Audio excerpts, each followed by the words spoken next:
Okay, good morning, wafflers. How are we all doing today?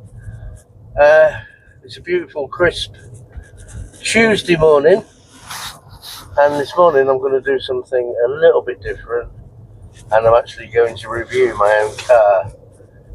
I've had this for 6 weeks now, and I'm used to its nuances, shall we say,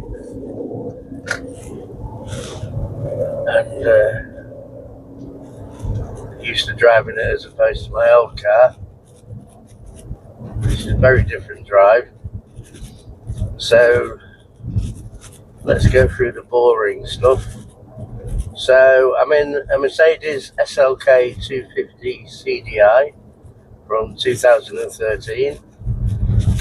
It's got a 2-litre engine, 4 cylinders, 16 valves, twin turbo, automatic, but it does have the flappy paddles.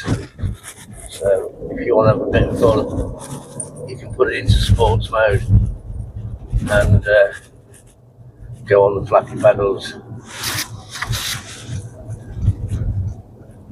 Top speed 155 miles an hour.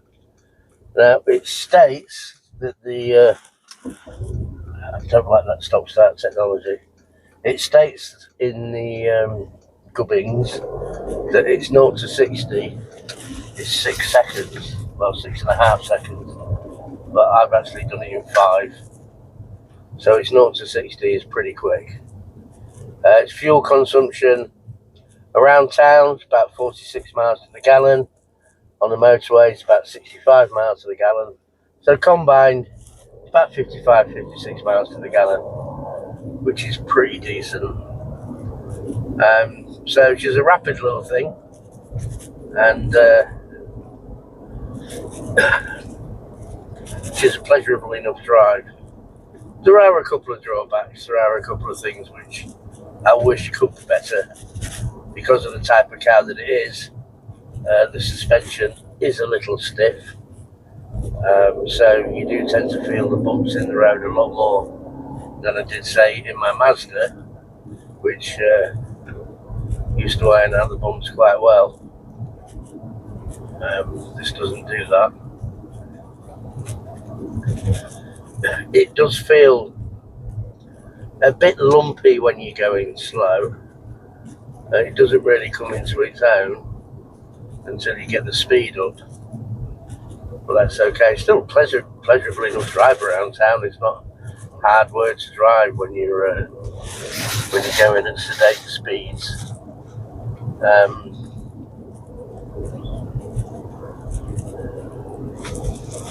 But it doesn't really come into its own until you put your foot down and really get a chug on, you know what I mean? I've watched some reviews on YouTube, and they're kind of mixed and varied, really. Some people love the car, some people don't hate it, but think that there's better options out there in its class. I can only speak from personal experience, really. My Mazda was only 128 horsepower, 1.8 litre engine, so it wasn't the quickest car on the road, and also it struggled going uphill. It really didn't like hills at all, which for a saloon is a bit not what you want, really. But this thing's doesn't bother the hills, don't bother it at all. It's not until it's not until you put your foot down that it really comes into its own. But it's a smooth enough drive on nice roads. It's a comfortable seating position. It's what I call user friendly. There's nothing complicated within the cockpit at all.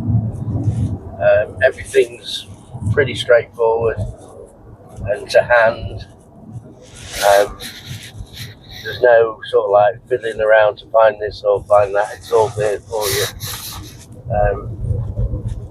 And it's not, like I say, user friendly. It's not overly complicated.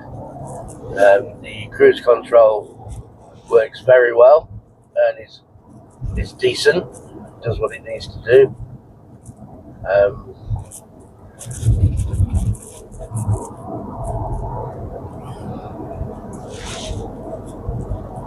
But all in all, it is a pleasant drive. When you're going at these speeds, you know, it's nice. But where it does come into its own,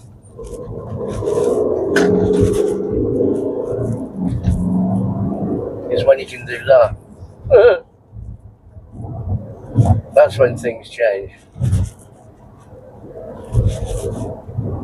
Because this thing likes to go fast. That's when it's in its element.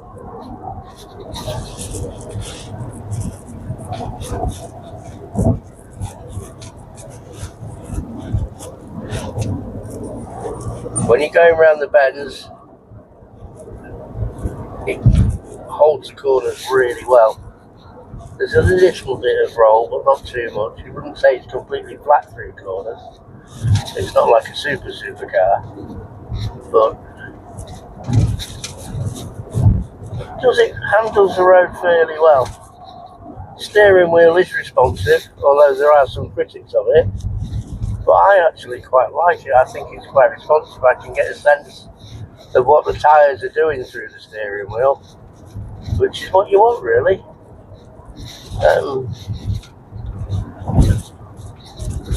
The brakes are pretty decent too, as you can see.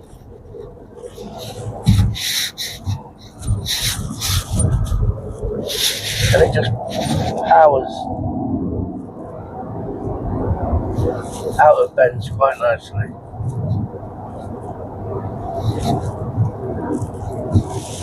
That's got my heart racing.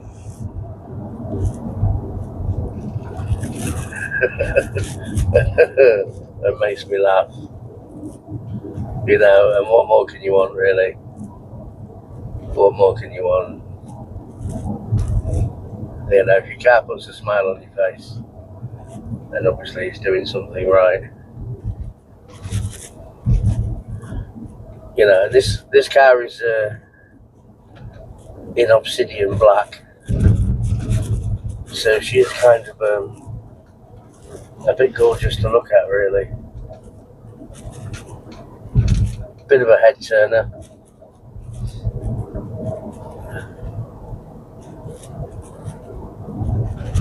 But it does gather dirt quite easily. Which way should we go here? Should we go left or should we go right? Let's go right. We need to go back to Birmingham anyway.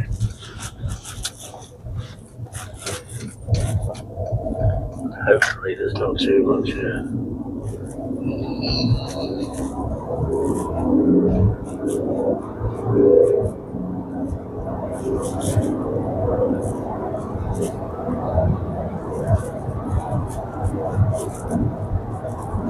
Lovely.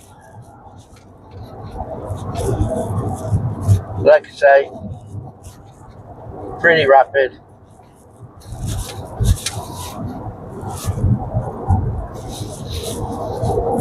Responsive through the bends. Very nice indeed.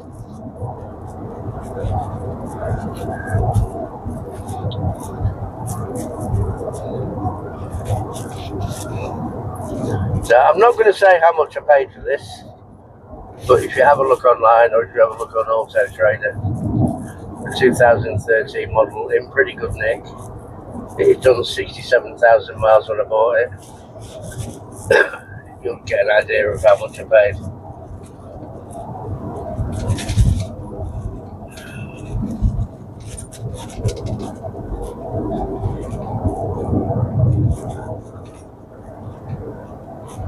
and I think I got good value for money. It's a great model. It's fun to drive. It's gorgeous, and like I say, it puts a smile on my face.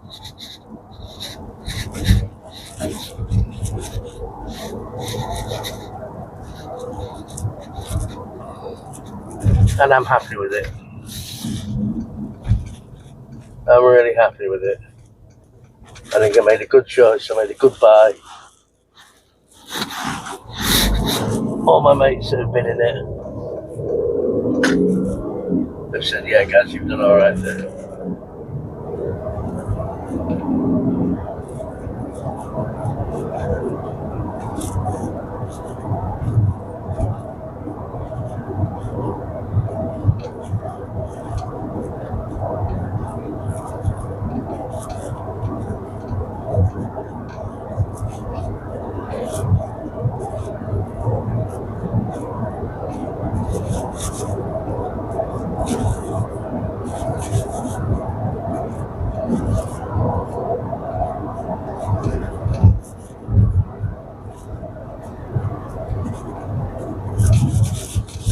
Lovely. Oh, yeah.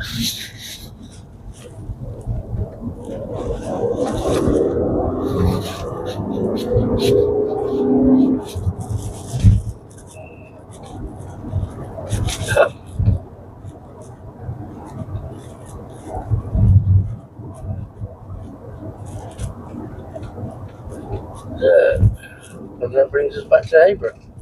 So yeah, I think that's pretty much all I want to say on the car itself. I'm pleased with it. I enjoy driving it. It's good on the economy. Its insurance isn't expensive. The road tax isn't expensive. And it's a crowd pleaser.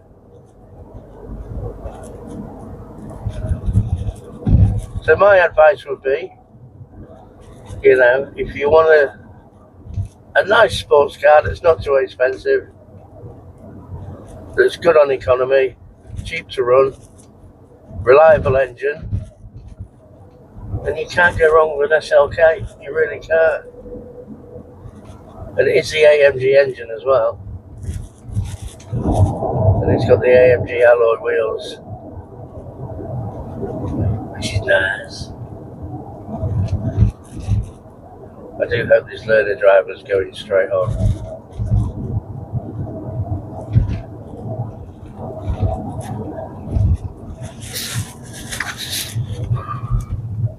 So out of 10,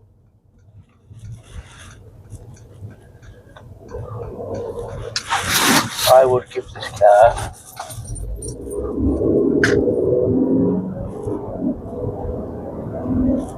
an 8.5.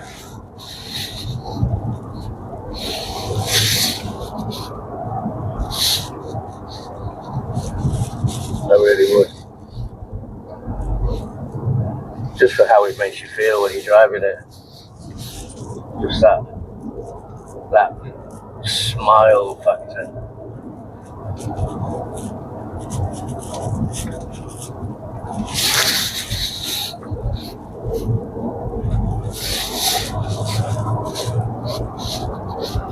So yeah, I think I'll leave it there. Thanks for tuning in. Thanks for watching, as always. Please give me a like and a subscribe. It doesn't cost anything. It takes 2 seconds. Helps my channel. So with that, I'll sign off. I'll say ta-da. And as always, you know, be nice to each other. Life's short. Ta-ra.